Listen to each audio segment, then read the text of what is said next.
Hi, it's Sandy Wyllie. Welcome to my mental health channel, You Got This, where I wipe away the stigma of mental illness by talking about my own personal experiences having borderline personality disorder. I talk about narcissism, I talk about post-traumatic stress disorder, depression, anxiety, and a plethora of other mental health issues. But I only come on as a former patient of almost 20 years. I am not a licensed therapist. I do not hold a degree in psychology, so I cannot give you a professional opinion or diagnose you. I can only share with you my personal struggles, and I have many of them in the 58 years I've been on this earth.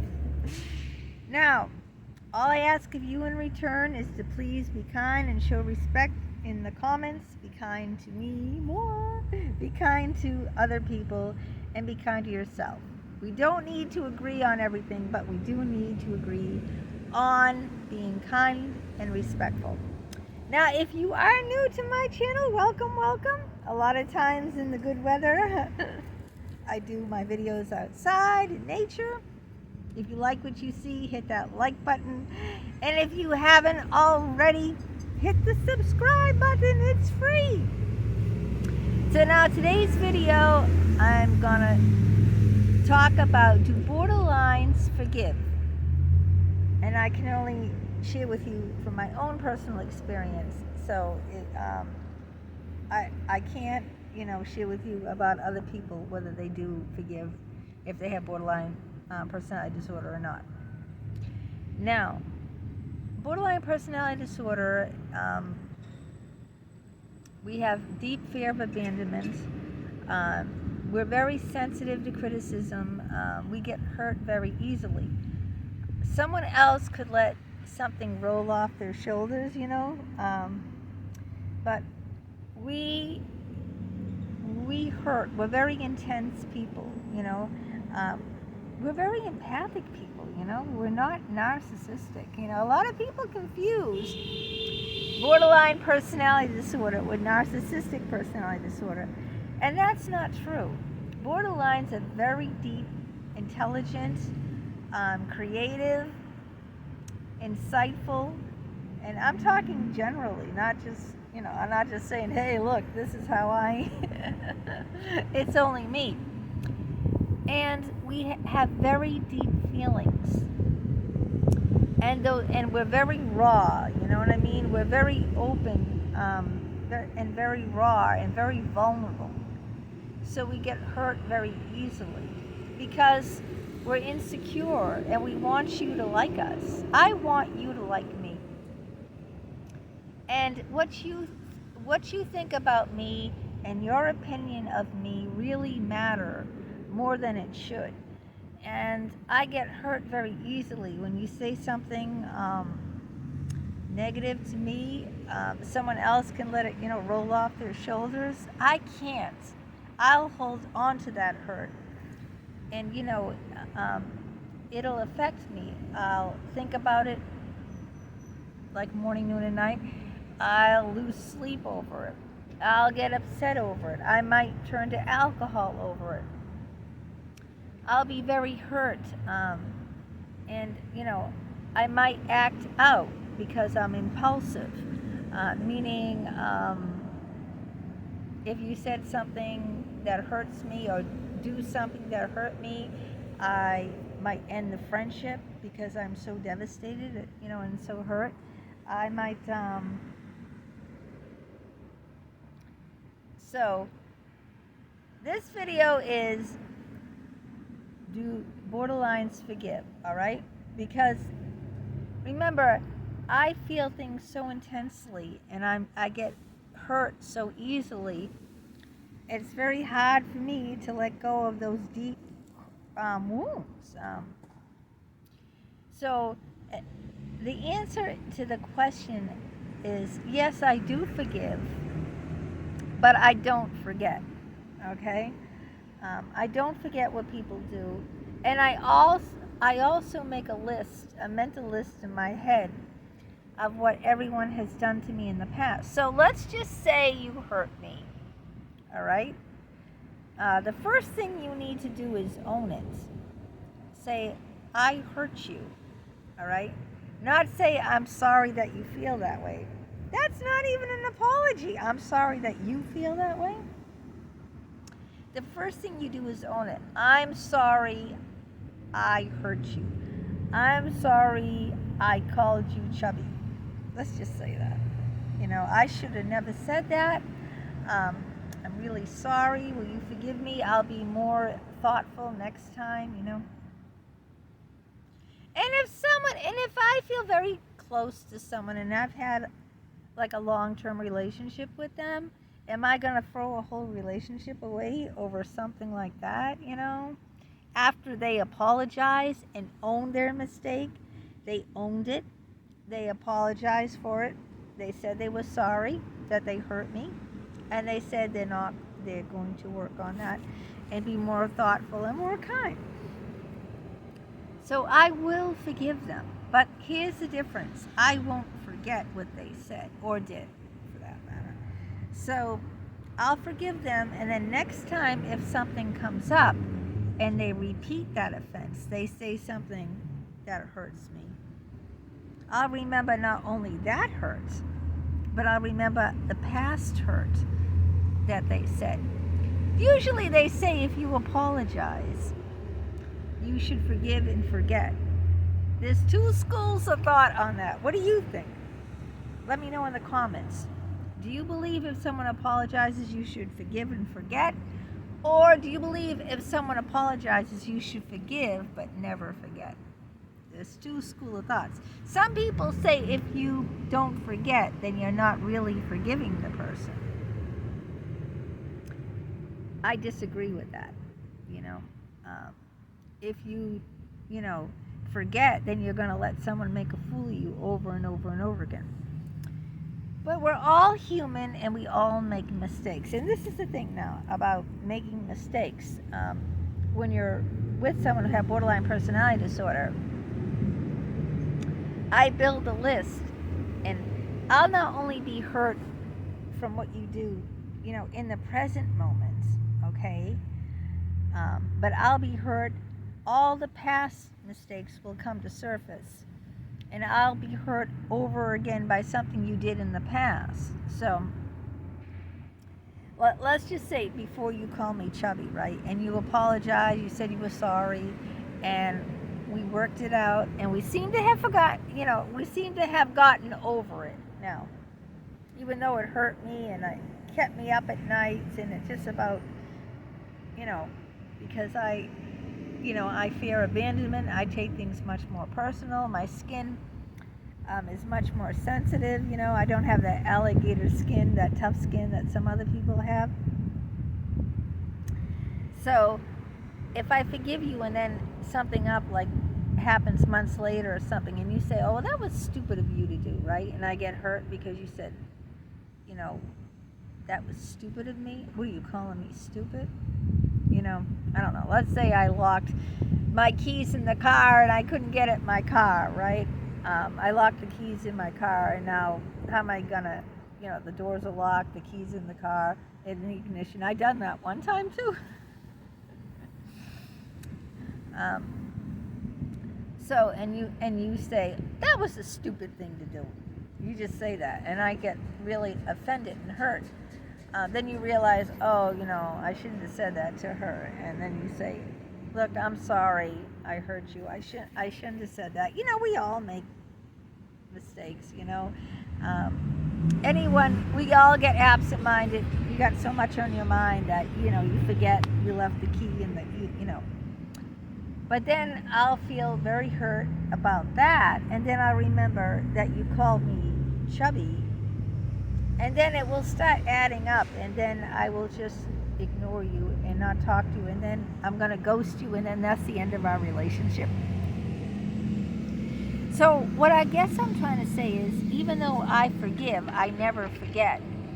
And the more you hurt me, the more it accumulates. I tally it up, And if I tally it up and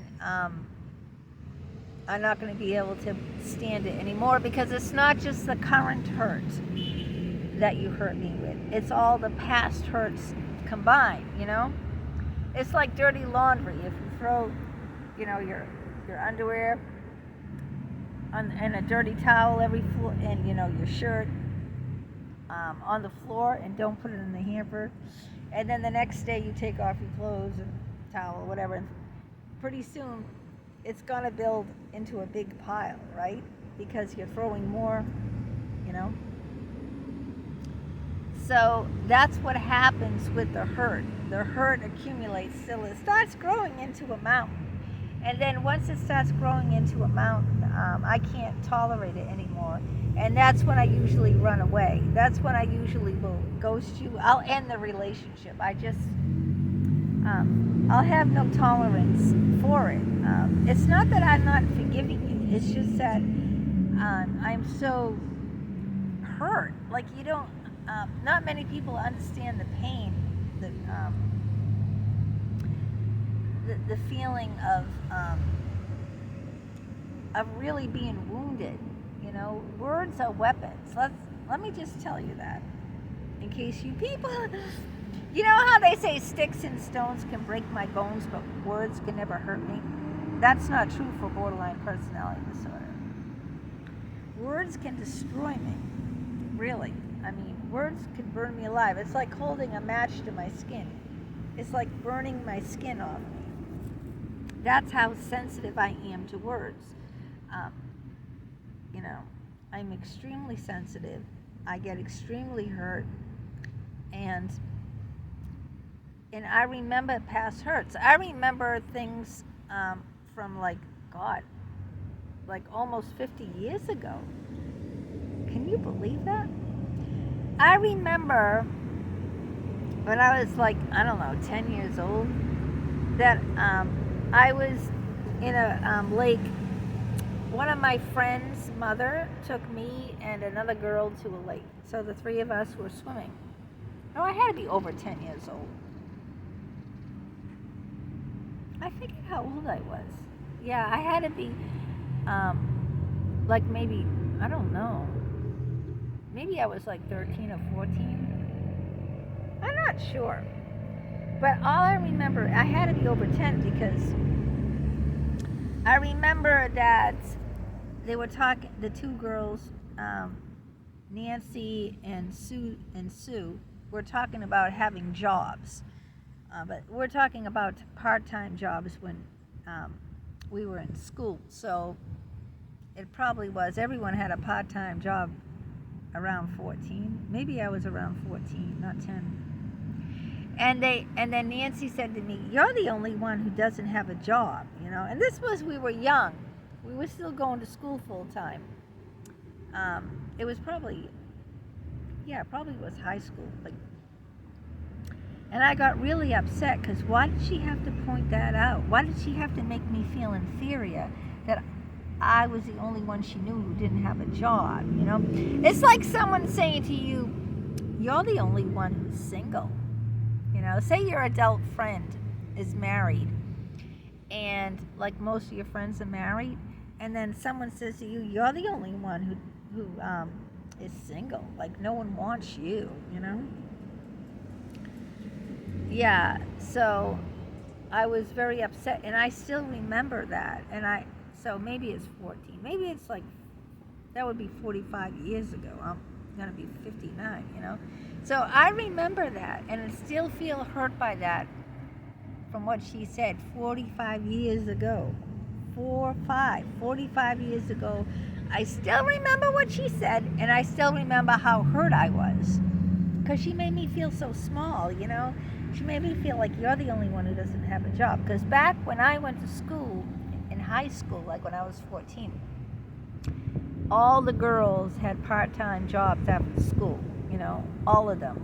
I didn't know anyone who really didn't. I mean, my mother forced me to get a part-time job just because everyone else did.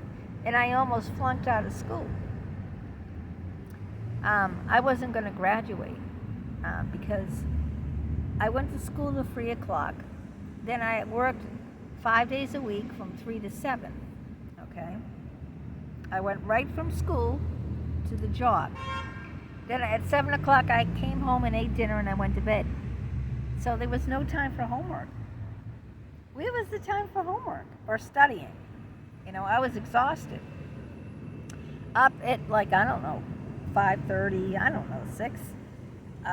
Going to school at 7:30, all day at school, and then going right from school to my job, 4 hours, then coming home, eating dinner, and by then I just collapsed. I just went to bed. I didn't do any, those girls would stay up to 10 or 11. They would do their homework, and they probably still would maybe go out on a date. I don't know. Maybe after 7, they eat, they do their homework for a couple of hours, then they go out partying. I don't know how these girls did it. I just couldn't do it. And I always felt inadequate. I didn't feel good enough. I wasn't like the other girls. How come those other girls could work, and, have a social life, work, and go to school? I couldn't do that. All I could do was go to school because I wasn't that smart. I had to take a long time to study. It didn't come easy. It took me hours to study before an exam, all right? So if I'm spending those hours I could have been studying for an exam, if I'm working a part-time job, and then I'm exhausted from working that job, when am I going to study? Anyway, so that's how I am. I forgive, but I don't forget. And if you accumulate enough, like the dirty laundry, if you keep adding to my hurt, eventually the relationship is going to go, it's going to dissolve. Because I'm not going to be able to handle the hurt, because it's going to be like the dirty laundry. I'm going to remember the current hurt and all the past hurts.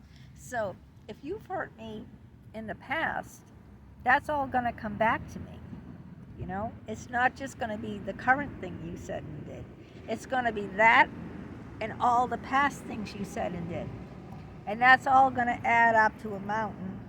And then it just explodes. And I just, I can't handle it. The hurt is just too intense. And then I don't talk to you anymore. So that's how it is for me. If it's different for you, let me know. But it's pretty bad. Like I said, I still feel hurt from Nancy saying that I'm the only one she knew that didn't have a job when we were in high school, a part-time job. And I still feel hurt from it. And that was at 14, and I'm going to be 59 in a couple of months. And I still remember the pain. I remember the pain, not just what the person said, but I remember the pain, how I felt, how hurt I felt from that. So it's like post-traumatic stress disorder. I relive the pain of what someone said. I remember what they said, and I remember the hurt. And I relive that hurt in the current day, even if it was 45 years ago, whatever it was. Even if it was a long, long time ago, I will still relive that pain as if it was yesterday. I will still relive that pain. I will still tally the pain, and I will still relive the pain over and over and over again. And so it isn't just the current hurt or the current thing you said. See, I'm carrying it all on me. So that's how it is.